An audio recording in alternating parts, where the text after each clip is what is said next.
petit. Et but. Oh, chute. Oh, une grosse chute ici à droite de la route. Oh, Zinedine. Oh non, pas ça. Pas aujourd'hui, pas maintenant, pas après tout ce que tu as fait. Allez, il s'appuie comme un grand, comme un super champion de l'air. Il va le faire, il va le faire. Il va faire Marc Raquil au championnat du monde de Paris. Oh, et attaque de Villarreal, Je crois qu'après avoir vu ça, on peut mourir tranquille. En fait, le plus tard possible, mais on peut. Ah, c'est super. Eh ben bonsoir à toutes et à tous, hein, bienvenue sur Sport 39, très heureux de vous retrouver pour notre live hebdomadaire. Avant de recevoir nos deux invités, hein, ce soir on a deux invités au programme, je voulais juste revenir avec vous sur deux petites infos du week-end dernier. Je salue Ludovic, merci pour ton petit message. Rappeler la victoire du Grenoble Rugby, c'était le derby le week-end dernier à Lens. Et on avait eu un joueur de basket de Montmoreau. Malheureusement, ils ont perdu face à Salins, donc ça a été un sacré match. Donc bravo aux deux équipes gagnantes et aussi aux perdantes parce qu'il y a eu quand même deux belles rencontres. Donc bravo à vous deux. On espère que, bon, de toute façon, les derbies, il faut toujours un vainqueur et un perdant, malheureusement. Donc ce soir, on va parler d'ailleurs de deux gagnants. C'est vrai que le week-end dernier s'est tenu à Bagnols-de-l'Orne les championnats de France de cyclocross. Euh, donc notamment senior et U17. Et il y a un Salinois qui s'est imposé, donc on va l'accueillir dans quelques instants. Alors il a remporté dans la catégorie U17 en solitaire d'ailleurs. Surprise ou non, il va un petit peu nous expliquer un peu comment ça s'est passé. Il a réalisé un numéro exceptionnel, donc on va l'accueillir de suite. Et juste avant de le recevoir, on va déjà rappeler aussi les autres médailles jurassiennes de cette épreuve. Il y a eu l'argent de Fabien Doubet dans la course élite et aussi l'argent pour Lauriane Durafour, qu'on a eu d'ailleurs sur le média il y a quelques temps. Quatrième au scratch et deuxième dans la catégorie espoir. Et aussi, on peut rajouter à cela le relais du comité Bourgogne-Franche-Comté qui a pris le samedi l'argent. Donc on va commencer notre live. N'hésitez pas à poser des questions si vous le souhaitez. On va rester un petit quart d'heure avec Théophile. Il va se présenter et puis c'est parti.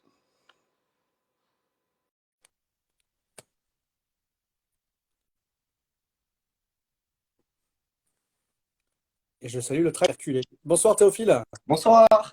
Merci d'avoir accepté l'invitation sur le média pour revenir un petit peu sur ce titre de champion de France. D'ailleurs, je vois le beau maillot avec la médaille derrière, Il est là.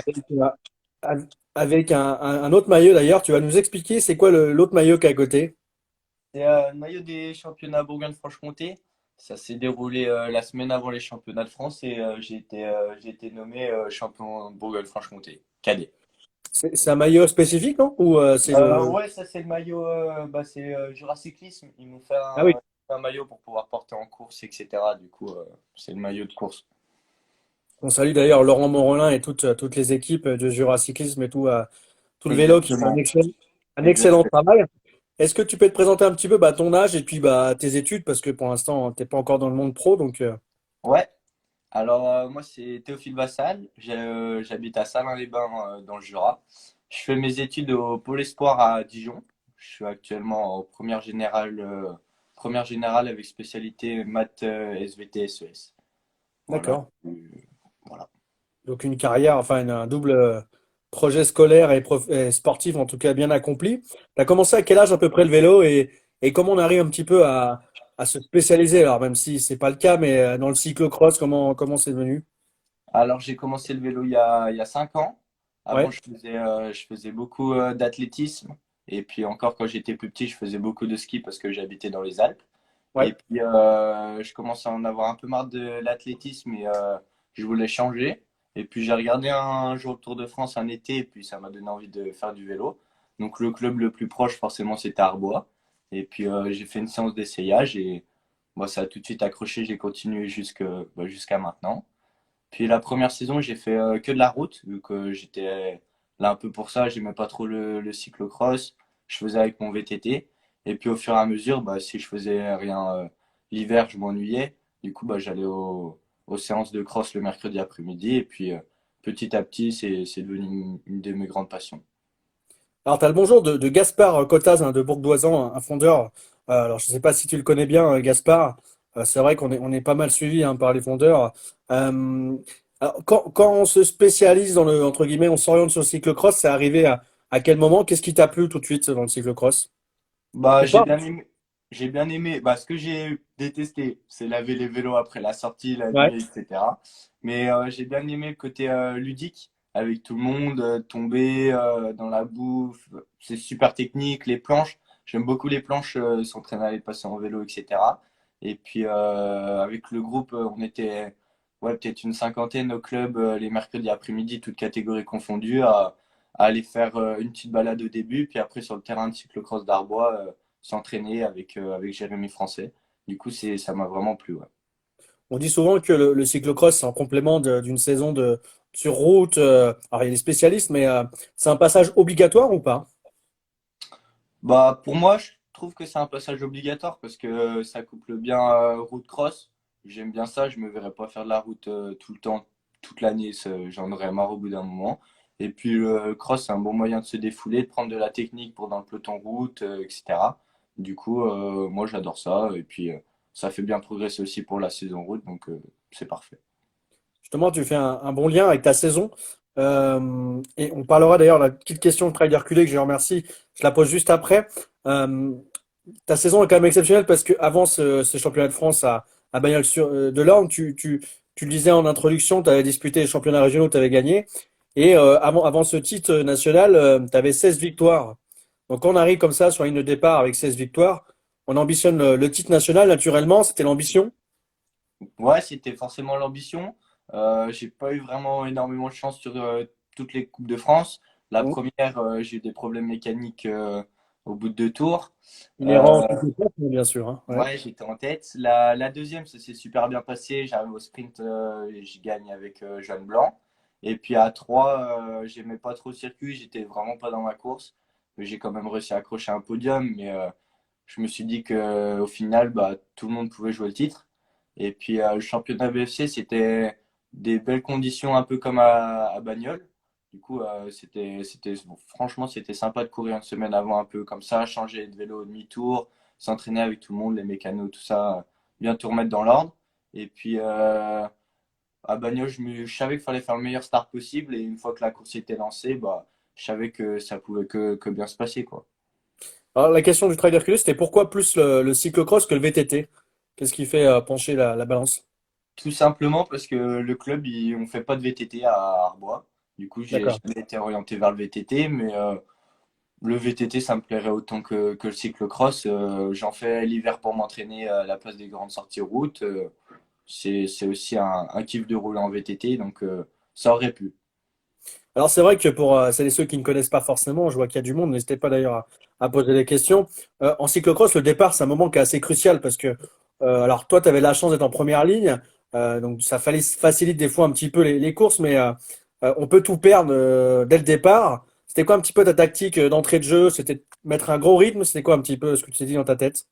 Ouais, le départ, il est super important parce qu'après, déjà, on peut se faire gêner un peu si on est dans le trafic, dans les 15-20 premiers. Il y a tout le temps quelqu'un devant qui tombe, qu'on n'a pas la même trajectoire, donc on gêne, on perd du temps sur les premiers. Et puis, pour éviter tout ça, il faut faire le meilleur départ. Donc après, je suis parti première ligne, donc c'était un peu plus facile pour moi. Mais le but, c'était d'être devant le plus rapidement possible, pas se faire gêner. Et puis, dans la partie physique, essayer de soit rattraper s'il y avait des gens devant, soit distancer s'il y avait des gens avec moi. Du coup, Alors, c'était ma partie préférée, quoi. et on parlera peut-être après une question de Jules sur est-ce que tu préfères plus le cross ou la route? Pour l'instant, tu t'es pas encore défini. Non, le cross c'est plus ludique, mais la route j'adore aussi. Donc franchement non, les deux c'est pas encore défini pour le moment. Alors, je réponds juste à la question d'Olivier par rapport à ton cursus scolaire. Je l'invite à retrouver dès le début de l'échange, dès demain sur YouTube, il pourra revoir un petit peu quand on parle de ton parcours scolaire. Alors, c'est vrai que sur la course, pour en rentrer dans la course, moi j'ai regardé un petit peu les temps, il y a 3 tours. Le premier tour, tu as 4 secondes d'avance sur Florian Ferry du Grand Est et 13 secondes pardon, sur Joan Blanc, tu parlais tout à l'heure d'Occitanie, qui avait aussi été un grand concurrent pour toi sur la Coupe de France cette année. En fait, la course, elle s'est un petit peu jouée sur le deuxième tour, où tu as un peu plus creusé et tu avais un peu plus de marge. Ouais, carrément. J'ai vu que déjà dès les premières minutes de course, Johan il n'était pas forcément au contact de la tête comme habituellement aux autres Coupes de France entre guillemets, Ok. quand il a toujours été devant. Et je me suis dit que c'était le moment où c'est que bah, dès qu'il était plus dans la roue, il fallait forcer le plus possible pour jamais qu'il arrive à rentrer. Et puis Hum. au final, ça s'est plus joué avec Florian, ce que je m'attendais pas forcément. Mais je savais que une fois qu'il y avait le trou, ça pouvait être compliqué à reboucher parce que mentalement, c'est un titre de champion de France à aller chercher. Moi, je suis que dans le positif, je me bats avec moi et le mental. Et puis avec ça, c'est plus dur de se faire attraper, quoi. Après, la difficulté peut-être sur un dernier tour où tu sais que tu es en tête avec quand même un petit peu d'avance, peut-être une vingtaine de secondes, 25, peut-être 30 secondes d'avance, c'est à la fois beaucoup et peu parce que ça laisse pas beaucoup de place à l'erreur. C'est là la gestion qui est un peu difficile, peut-être pas forcément nouvelle parce que tu as déjà gagné des courses, mais c'était comment à vivre ce dernier tour? Bah, j'ai surtout été concentré techniquement, essayer de faire vraiment zéro erreur parce qu'une chute ou quelque chose, on déraille ou on doit courir, on perce, bah, les 30 secondes au final, bah, elles partent assez rapidement. Et Hum. puis j'ai changé de vélo dans le dernier demi-tour à 2-3 minutes de la ligne d'arrivée pour encore plus assurer. Et puis au final, bah, tout s'est très bien passé. C'est aussi une petite partie de chance sur les championnats comme ça, quoi. Alors c'est intéressant quand tu parles de changement de vélo, l'impression que alors, c'est un sport mécanique, surtout sur le cyclocross encore plus que sur le route. Euh, C'est quoi? On dirait que c'est limite de la Formule 1. Tu t'arrêtes au stand, tu travailles ça aussi, ce changement de vélo, quoi. Ça se travaille beaucoup en compétition sur les courses, les petites courses du week-end où c'est qu'on n'est pas super nombreux. On s'entraîne souvent, même si c'est pas forcément utile de changer de vélo, on se dit tiens là je vais changer de vélo, si pour s'entraîner à bien attraper le vélo, le donner correctement, qu'en un demi-tour il puisse être lavé, etc. et le reprendre après. S'il y a besoin de changer la pression, on le dit, on a notre propre vocabulaire, et comme ça pour que ce soit tout prêt pour les championnats. Et quand on arrive justement à 300 mètres de la ligne, c'est à peu près là où tu t'es rendu compte que, même si j'espère avant, en tout cas sur le dernier tour, mais que tu devenais champion de France, c'est quoi un petit peu dans la tête? Qu'est-ce qui se passe? Bah, juste on profite quoi. Ouais. On profite, ouais, on attend avec impatience la dernière ligne d'arrivée. On voit qu'il y a tout le monde de chaque côté, ça tape sur les barrières, etc. Et puis ouais, on profite. Et justement, alors, ce qui est malheureux, c'est que ce maillot, malheureusement, t'as pas eu l'occasion d'en profiter longtemps parce que tu changes de catégorie.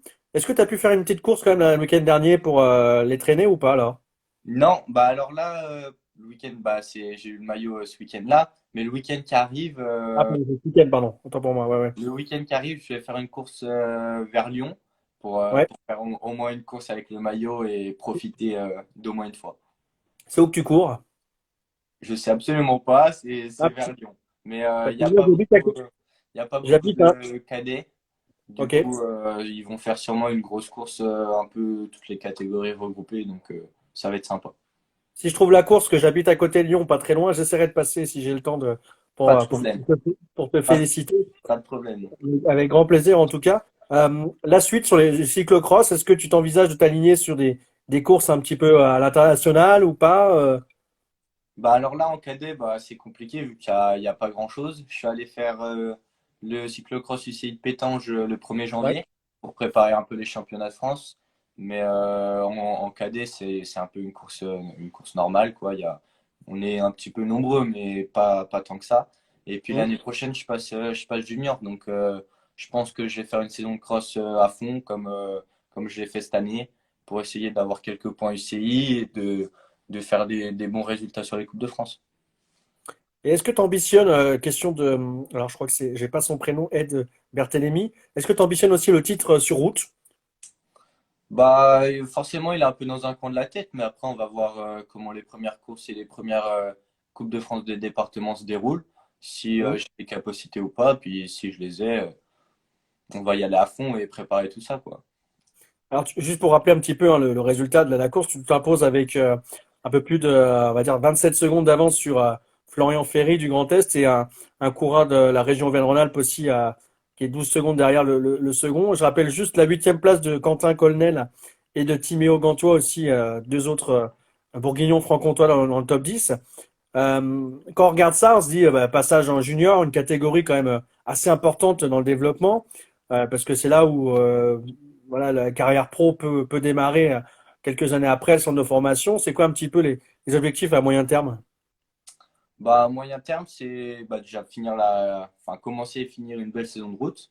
Et Ouais. puis, pour en junior, franchement, faire la saison de cross au max. Si elle se déroule bien, je serai à peu près me situer avec les autres, vu que je sais absolument plus où c'est qu'ils en sont. Les KD2 de l'année dernière, ils ont beaucoup progressé cette année. Ça se trouve que ça va être pareil pour nous, ça se trouve que non. Donc, on va voir la saison de cross, on va un peu se baser sur ça. Et puis, pour ensuite voir la saison de route, si c'est possible de faire deux, trois belles courses. Et est-ce que du coup, ce titre, ça t'ouvre des portes, peut-être des contacts avec d'autres structures? Alors, parce qu'on parle de Juracyclisme, tu vas encore rester un petit peu, mais est-ce que, en termes ouais, de contact pour des structures supérieures de niveau de formation, est-ce que, je vois par exemple, il y avait Pierre Gautrat avec le SCO Dijon qui est passé par ce genre de structure. Est-ce que c'est des structures en DN1 qui peuvent, du coup, à moyen terme, du coup, te contacter, je pense? Ouais, je pense qu'il y a des structures qui vont peut-être commencer un peu à me contacter avec la saison de route qui va arriver et tout ça. Ils vont peut-être suivre de proche. Mais pour le moment, c'est assez calme. Ouais. Voilà. En tout cas, il y a quelqu'un qui est pas calme, c'est Anaïs Moulin, qui dit apparemment carrément en interview, mais bon, avec un super maillot de champion de France à côté, c'est sûr que bah, il le mérite en tout cas. Bravo. Et qu'est-ce qu'on peut te souhaiter pour la suite? Parce que je vois que malheureusement, on est déjà arrivé sur la fin. Bah, me souhaiter de la santé déjà, Ouais. une bonne saison, profiter, réussir les études et puis ce sera déjà pas mal. Est-ce que ça va, juste pour terminer, est-ce que ça, en termes d'évolution pour toi-même, est-ce que ce titre va t'apporter quelque chose? Peut-être un peu Ouais, plus de pression pour la suite? Comment tu vois un peu non, pas de pression pour la suite, mais me dire que j'ai déjà réussi à avoir un titre. Il y en a pas beaucoup il y en a pas énormément dans le monde qui ont réussi à avoir des titres. Donc, je me dis, je fais partie de maintenant un peu de ces gens-là et que j'ai déjà énormément de chance d'en être là et que ça peut que continuer à aller mieux, quoi. Et en termes, juste pour terminer, est-ce que je vois une question en termes de volume horaire, est-ce que tu vas hausser le nombre d'heures, du coup, avec le changement de catégorie, tu vas amplifier? Ouais, en junior, ça va un petit peu augmenter, mais on va faire ça régulier, enfin, petit à petit. On va pas brûler les étapes et par palier, mais on va augmenter un petit peu dès le passage en junior 1. Ouais. Et ben, en tout cas, je te souhaite bonne chance pour ce passage, toujours un peu délicat d'ailleurs, hein, le passage Ouais. en junior. Donc, et avant de te quitter, tu as le bonjour de notre prochain invité, Benjamin Melot, qui a un Jurassien aussi, qui vient de finir le Dakar. Hein, donc, voilà, aussi quelqu'un d'admirable aussi par son parcours. Donc, plein de bonnes choses en tout cas, Théophile. Merci. Et puis à bientôt en tout cas. Bonne À soirée. bientôt. Merci. Bonne soirée. Merci. Salut. Comme je le disais, on va passer au Dakar. Hein. Il vient de boucler son sixième Dakar en tant que pilote, parce que c'est vrai qu'il y avait une édition où il a abandonné malheureusement. Euh, les trois dernières éditions, 2020, 2021, 2022, il l'a disputé en catégorie Malmoto. Cette année, c'était un peu différent. Il va nous expliquer. Il a terminé 29e du classement général, donc super performance. Il a été à la hauteur, donc on va l'accueillir, Benjamin Melot. Si vous avez des questions, n'hésitez pas à les poser comme d'habitude. Et puis on va commencer avec Benji, comme on le surnomme.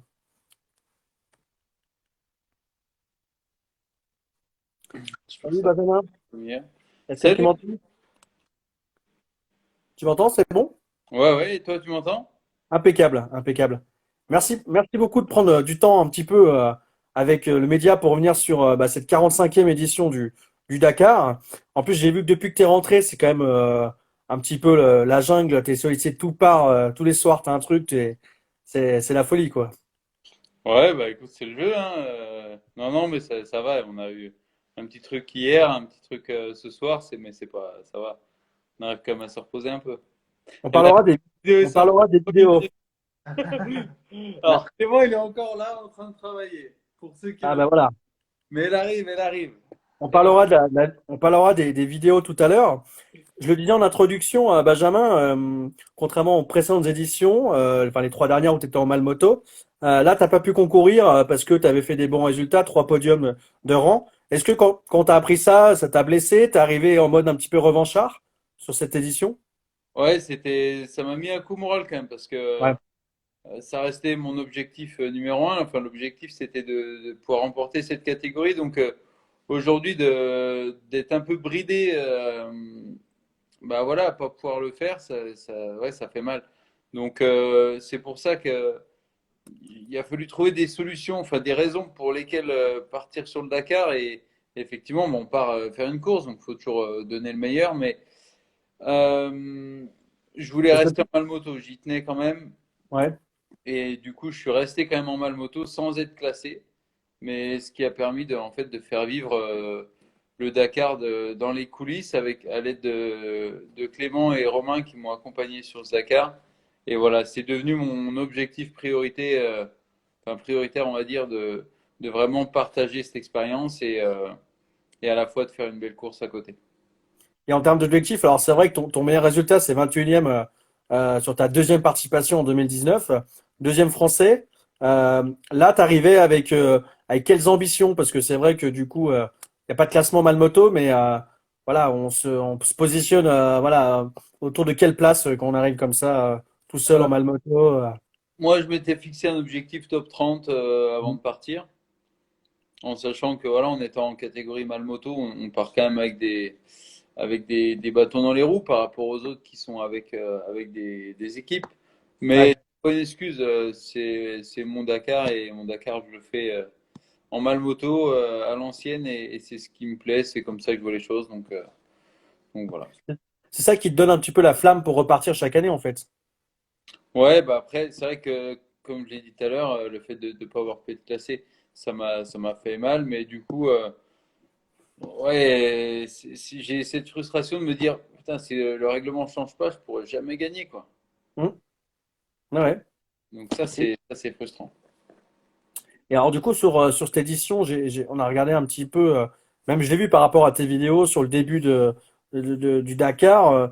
On a l'impression que tu as commencé un peu doucement les étapes. Alors doucement, c'est un euphémisme, mais je veux dire, avant de trouver un bon rythme, on parlera de la dixième spéciale, mais tu as eu du mal à te lancer ou pas? Alors c'est vrai que je suis parti sur un prologue où je me suis fait un peu surprendre, où Ouais. je me suis fait plaisir, mais j'ai fait un résultat de merde, hein, clairement. Mhm.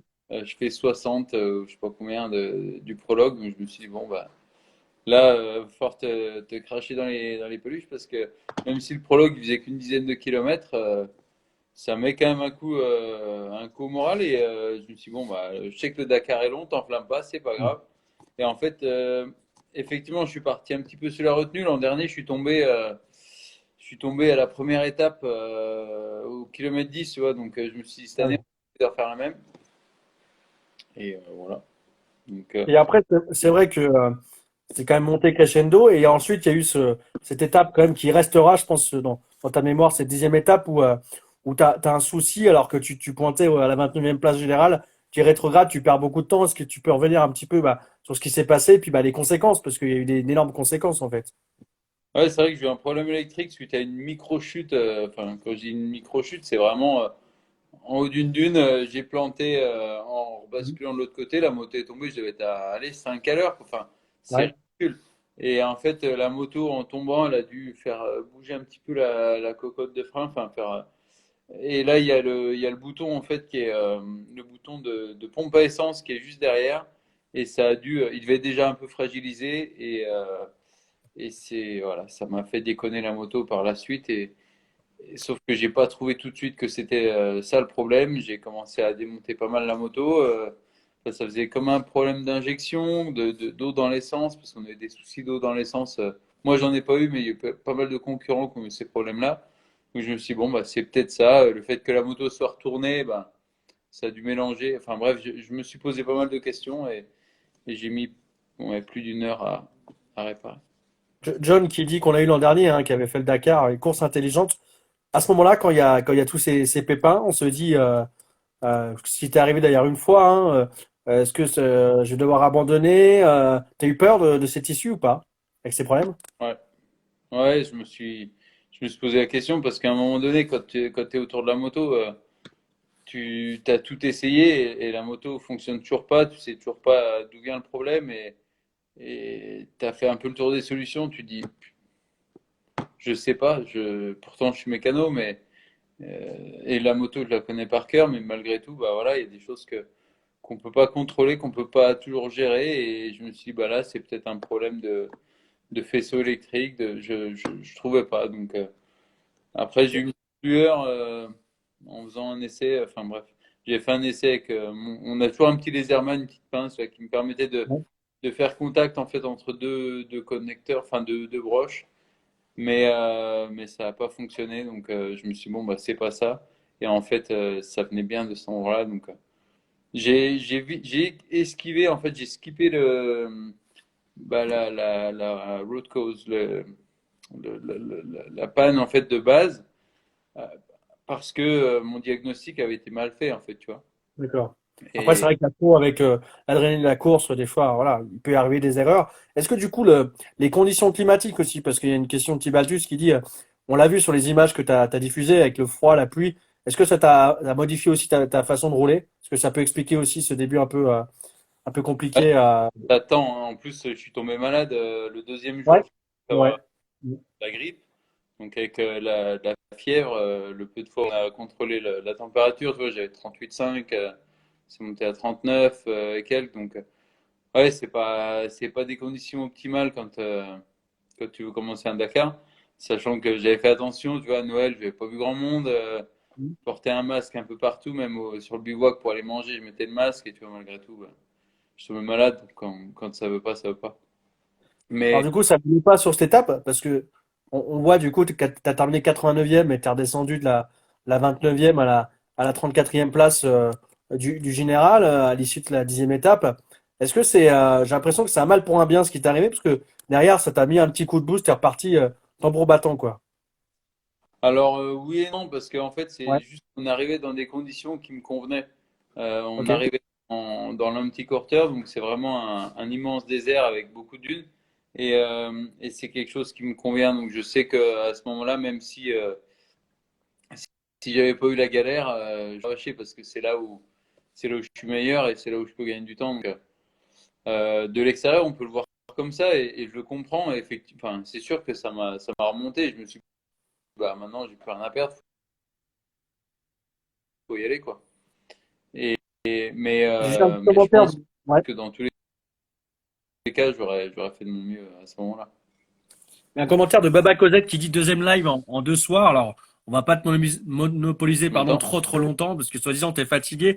Euh, Ah, ça alors du va coup, aller, tu hein. termines 29e. Ouais, tu termines 29e au général. Alors, objectif atteint. On se dit quoi l'an prochain? Je vais repartir. Est-ce que tu pourrais peut-être réintégrer une structure pour dire bon bah, comme tu le disais tout à l'heure, être moins fatigué, être plus performant, ou tu restes dans ta philosophie?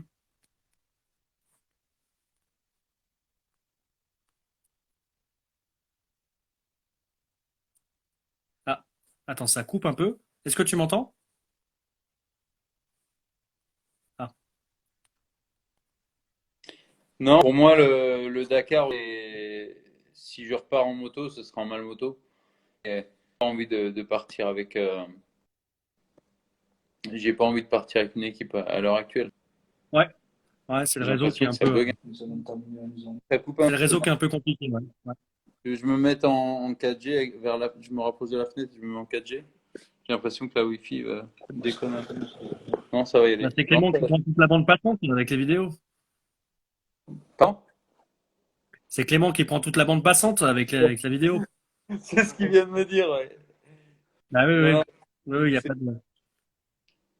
bon. Alors juste avant de poursuivre, j'avais une surprise pour toi. Ah, C'est pas prévu. Ouais, ouais, c'est pas prévu. Je te laisse découvrir. Et puis on va voir ça ensemble, en espérant que ça arrive. Tu devrais le ah. connaître. Alors attends, faut que je mette. Ah bah dis donc, ouais. Ça faisait longtemps. Hello. Alors ça fait longtemps, j'ai l'impression que vous quittez jamais. Encore ce soir, vous êtes les deux. Putain, t'es encore Alors est-ce là, que mais tu, t'es chiant, toi. est-ce que, est-ce que Romain, bonsoir Romain en tout cas. Hello. Merci d'avoir accepté de passer un petit moment avec Benjamin et puis bah, tous les spectateurs.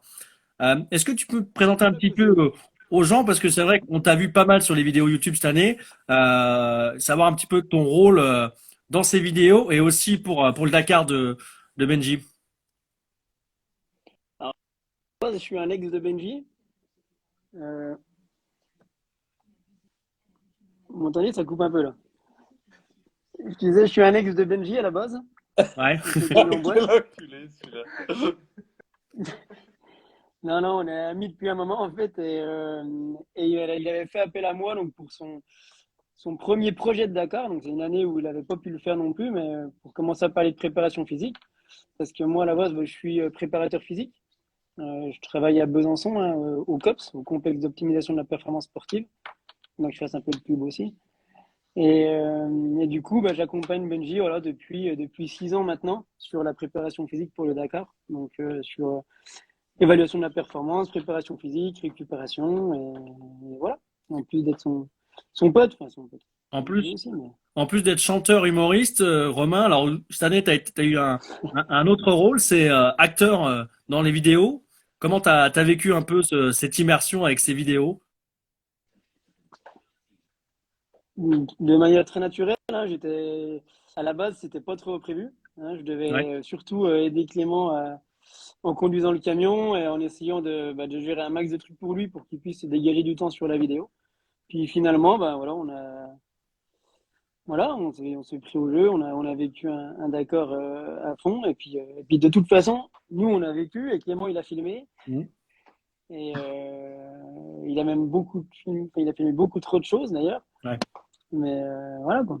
Du coup, il a fait des bons montages et ça a donné un Dakar assez naturel et spontané. Justement, Benji, cette année, alors, comment ça s'est passé pour cette idée de faire ces vidéos et en plus, j'ai l'impression que t'as été un petit peu surpris par le succès, par le nombre de vues, par l'ampleur que ça a pris.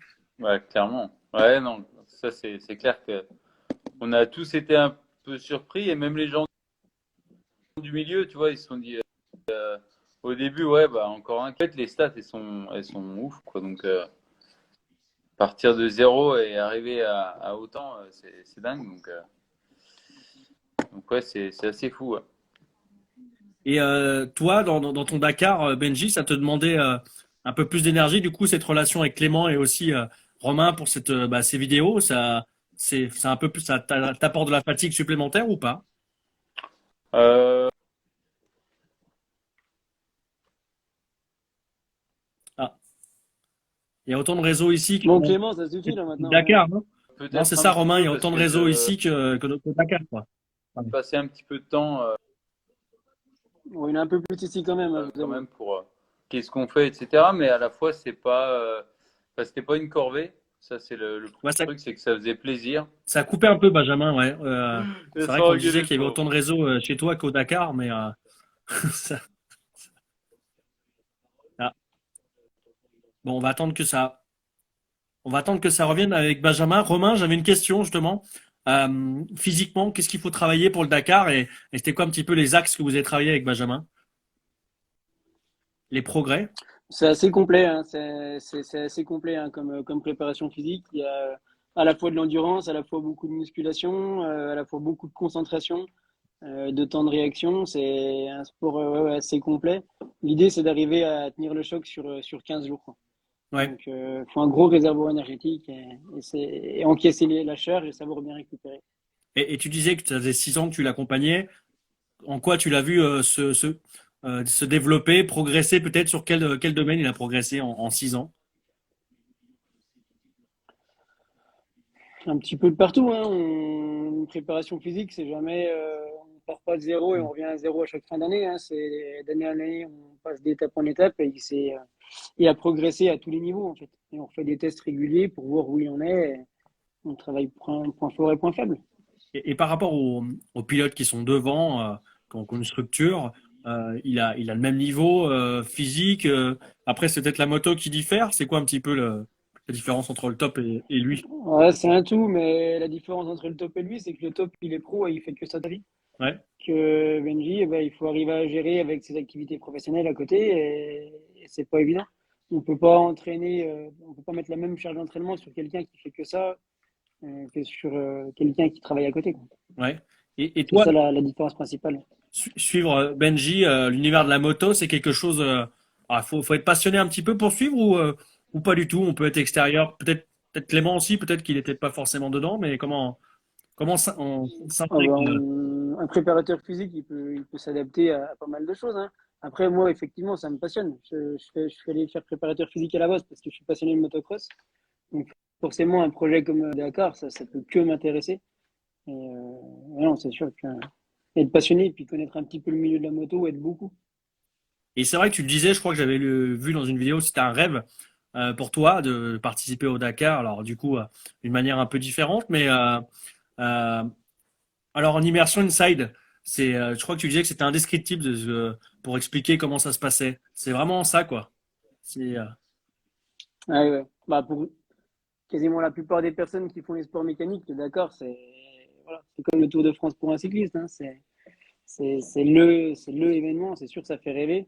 Mais quand on est dedans, qu'on est au milieu des moteurs, du bruit, de l'odeur des moteurs, que voilà, il y a de la compétition, que c'est magique. En plus, avec la fatigue, avec les paysages, ben, voilà, on en prend plein les yeux sans arrêt.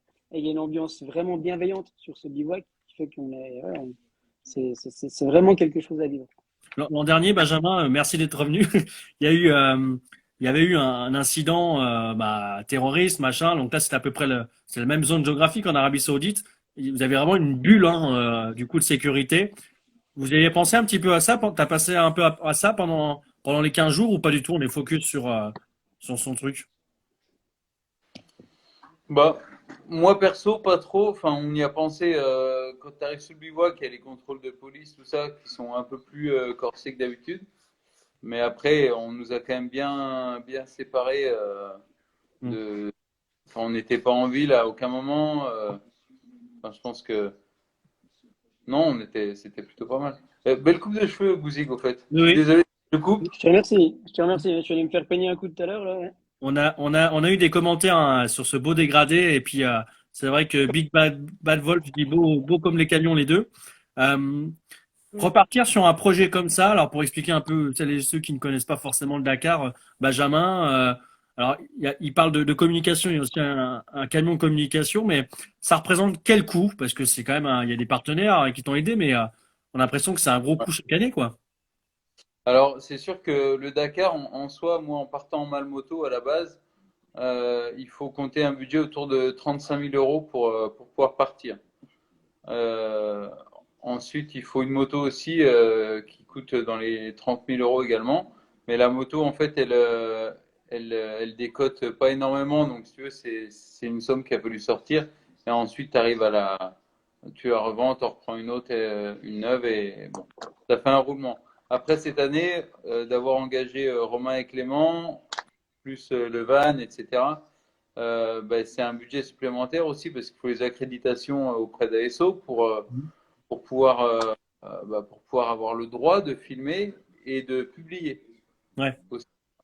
Donc là, on est sur un budget on est autour de 25 000 euros pour le projet communication. Parce que alors on explique aux gens, c'est le droit d'auteur, enfin de la droit de la marque, utilisation de la marque, Droit Dakar. d'image, et après, il y a les frais qui vont autour de se déplacer, billets d'avion, un peu de bouffe, les choses comme ça. Donc, voilà, on est dans ces eaux-là. On est aux alentours de 25 000 euros. Et c'est vrai que Romain il coûte cher, hein. En plus avec son rôle d'acteur aujourd'hui, maintenant il a pris du Eh cachet de oui, fleur. Justement, en parlant de physique, une question, est-ce que le vélo est un bon exercice pour préparer le Dakar? On t'a vu, toi, Benjamin, sur un vélo. Est-ce que c'est en complément, Romain? Oh, bah, bien sûr, hein, c'est plus qu'un complément. Hein. C'est un sport qui est très très bien pour développer tout ce qui est endurance, tout ce qui est aérobie. Et Benjamin adore le vélo, donc ça tombe bien, quoi. Et Ouais, physiquement, très je très crois que bon sport de préparation. la prépa a commencé un peu plus tôt, Benjamin, c'est ça, cette année que les années précédentes ou pas? ouais, on a commencé, ça fait 2 ans qu'on commence un peu plus tôt que d'habitude. Là, ouais, au mois d'avril, on commence le travail, donc ouais, ça permet de pas trop, pas, pas trop se laisser aller, quoi. Pour terminer, tous Ouais, les pour nous, deux, cette année, on va reprendre d'ici mars, je pense, là, du coup, cette année. Ah non, c'est mon anniversaire le 6 mars. après, Ouais, après bon, on attaque le 7, c'est impeccable. Ah, le 8, le 8. on Ah parlait, oui. pendant que tu n'étais pas là, Benji, on parlait avec Romain de le fait que tu sois pas professionnel, hein, que par rapport aux autres, avec les structures, eux, ils font ça tous les jours. Justement, Ludovic demande quel est ton métier en dehors du Dakar, d'être pilote, bon Alors pilote. moi, c'est un peu couteau suisse dans la moto, hein, donc à la base, je suis mécanicien, mais ça m'a ouvert des portes. Bouzy qui sourit parce qu'on appelé le couteau suisse pendant tout le Dakar. Et, euh, mais ouais, en fait, c'est beaucoup de métiers autour de la moto, donc que ce soit de la mécanique comme de la formation technique pour KTM. Je suis correspondant pour ASO, donc ASO, c'est l'organisateur du Mhm. Dakar. Euh, Qu'est-ce que je fais d'autre? Je fais aussi de l'image en fait pour certains distributeurs de la marque KTM Ouais. dans différents pays quand il faut faire des lancements de produits ou juste des événements. Qu'est-ce qu'on fait d'autre? Je suis prof aussi au lycée. Ah bien. De temps en temps, en fait, on a ouvert un CQP à Grès et de temps en temps, j'ai des cours, j'ai des journées de cours là-bas. Ah donc c'est vraiment une année qui est remplie. Voilà, c'est le planning, il est rempli quoi à chaque fois, hein. Bah ouais, quand même. Après, je suis prestataire, donc tu vois, ça permet de pouvoir gérer aussi le temps avec les partenaires, avec les événements à faire pour les Mhm. partenaires, aller chercher bah, les budgets, etc. Donc voilà, il faut. Aujourd'hui, je pense que je suis presque obligé d'avoir cette flexibilité-là et d'avoir un job plein temps serait compliqué. Ouais. Les mille vies de Benji, comme dit en commentaire. Euh, Moi, pour terminer avec toi, est-ce que l'an prochain, si Benji te rappelle pour repartir, tu dis oui sans souci ou pas? Ouais, je suis pas trop sûr encore, hein. Il t'a traumatisé? Non, ça va. Bien sûr, évidemment, évidemment. Ouais. Et, euh, et par rapport aux vidéos, Benji, l'an prochain, vous comptez repartir sur le même, enfin, les vidéos, peut-être changer des choses par rapport au retour que vous avez pu avoir? Alors, on en a parlé un petit coup quand ça, il y a 2, 3 jours là. Mais pour le moment, c'est tellement nouveau pour nous que on ne sait pas sur quoi enfin, on ne sait pas ce qu'il va falloir faire et, et ce qu'on pourra faire aussi, enfin, ouais, on n'en sait rien en fait pour le moment. Donc, Ouais, vous savez. dans l'idée, maintenant qu'on a commencé un truc, je vois pas comment on peut arrêter vraiment, Hmm. parce que voilà. Mais est-ce que ça va être similaire? Enfin, on innovera toujours des petites choses, mais c'est sûr qu'on a un petit team là qui fonctionne bien. Mais après, on a un autre problème, c'est que Clément, il est tellement bon que j'ai un peu peur que si on le menotte pas, il va partir chez Red Bull ou je sais pas qui. Ouais. Et il y en a dans les Voilà. vidéos, je vois le commentaire qui dit qu'il faut faire la même chose, c'était top de JMF KZ, mais il y en a qui disaient qu'il n'y a peut-être pas assez d'images de motos en action. Peut-être que c'est parce que les images sont peut-être plus chères aussi à récupérer, non? Il y avait une histoire d'argent aussi pour récupérer les images, hein. Alors, c'est pas spécialement ça, c'est que c'est compliqué d'avoir des images. Alors, Ouais. on a réussi à avoir des images de course à mi-course que l'organisation nous fournit, donc avec leurs caméras, les hélicos, etc. Après, Clément et Romain aussi, qui a été Mhm. caméraman de substitution, ont réussi à filmer quand même, bah, que ce soit au départ ou aux arrivées, des petits passages, ou même parfois quand il y avait un CP, enfin, dans les premières étapes, il y avait un contrôle de passage qui croisaient leur route, bah, ils ont réussi à prendre quelques images à ces moments-là, mais c'est vrai que c'est pas évident. Et après, on était parti avec 2 GoPro neuves et on a eu des petits soucis de GoPro, donc on cramait les batteries neuves qu'on avait et on s'est retrouvé au 3 ou 4e jour avec plus de batterie sur les GoPro, quoi.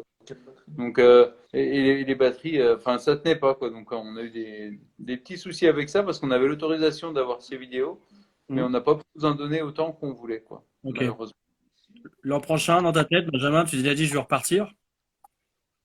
Alors, ça dépendra, je pense, de l'évolution des règlements parce que si ça reste de la même manière Ouais. que cette année, je sais pas, aujourd'hui, te dire repartir pour la même, il faudrait qu'il y ait un truc un peu nouveau. Justement, Je la sais nouveauté, là, parce que je voyais des commentaires qui disaient, euh, on peut peut-être suivre sur d'autres courses, de ta préparation un peu plus longue. Euh, donc, j'imagine que ça peut être aussi en réflexion pour participer à d'autres courses, peut-être emblématiques. Moi, je les connais pas, mais peut-être qu'il y en a d'autres au calendrier qui peuvent être. Bah après, les grosses courses, en gros, il y a le rallye d'Abu Dhabi, Ouais. j'y vais dans un mois. Après, il y a le rallye du Maroc qui est au mois d'octobre et le Dakar. C'est les 3 gros rallyes auquel je compte éventuellement participer s'il y a un nouveau Dakar.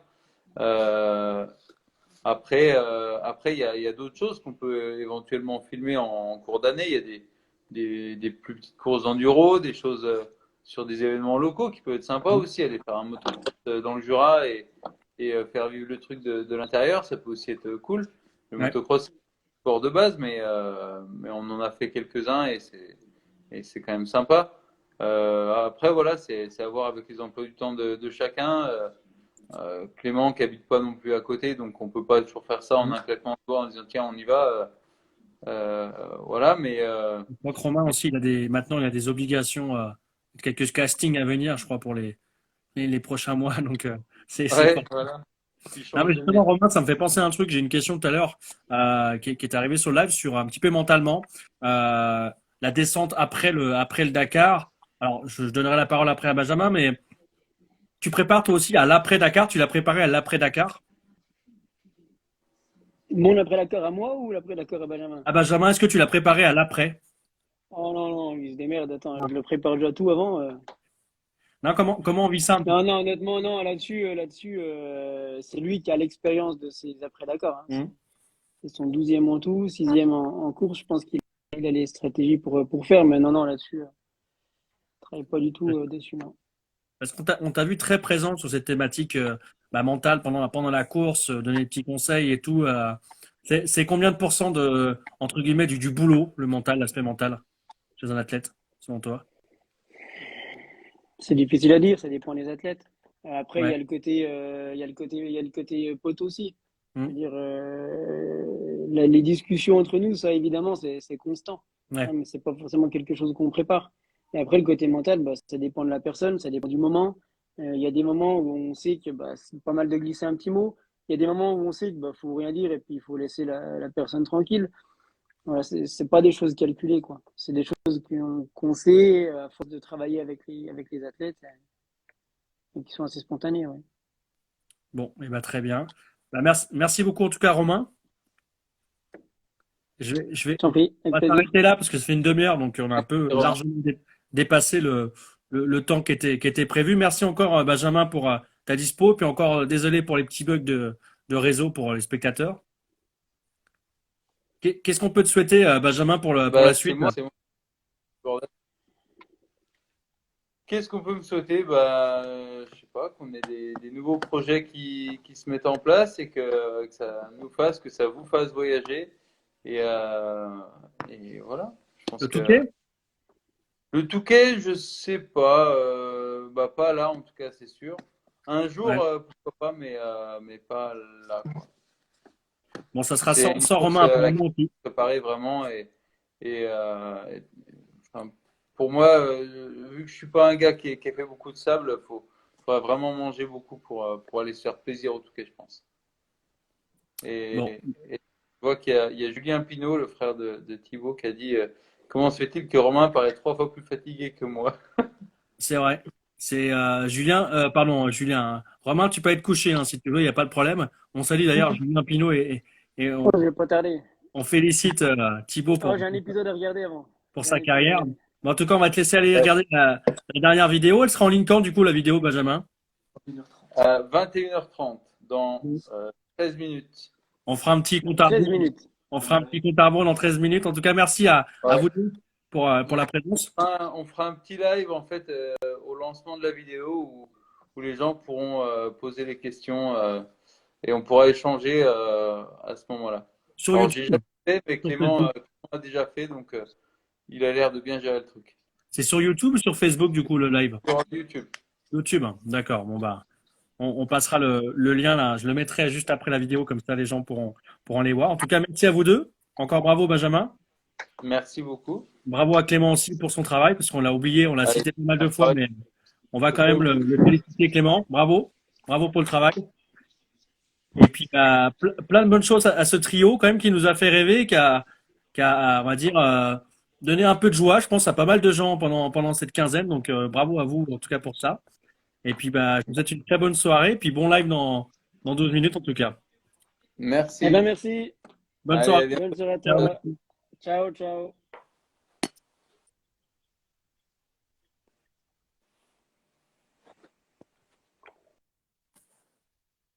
merci à Benjamin et encore désolé pour ces petits problèmes techniques de réseau avec Benjamin. C'est vrai que bon, c'est le retour, il faut trouver le réseau. Merci à vous pour la présence, c'était cool, on était nombreux ce soir. Merci pour les questions notamment, c'était cool. On pourra retrouver la vidéo dès demain sur YouTube. En tout cas, je vous souhaite une bonne soirée. Je vais mettre le lien pour le live de Benjamin là, en story d'ici quelques instants. Merci à vous tous et puis bah, je vous souhaite une très bonne soirée et puis à très bientôt. Allez, ciao.